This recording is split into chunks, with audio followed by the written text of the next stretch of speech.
আলাইকুম, কেমন আছেন আপনারা সবাই? আপনাদের মাঝে নিয়ে আসলাম নতুন একটা ব্লগ। নতুন ব্লগ বলতে আসলে আমি নতুন ভিডিও বানাচ্ছি।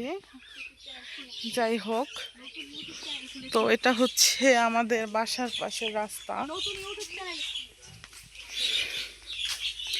তো হাঁটতেছি, আমরা একটু ঘুরতে বের হয়েছি বিকালবেলা।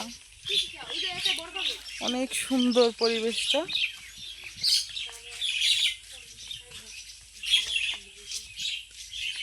শেয়ার করি, এই যে একটা কলা গাছে কলার ছড়া হয়েছে।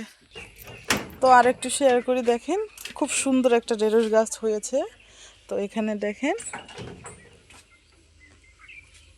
দেখছেন খুব সুন্দর লাগতেছে, মাশাল্লাহ। আপনাদের সাথে আর একটা জিনিস শেয়ার করতেছি, সেটা হচ্ছে ওই যে দেখা যাচ্ছে লেবু, কিছু লেবু হয়েছে। মানে টুকিটাকি সবকিছু আপনাদের সাথে শেয়ার করব।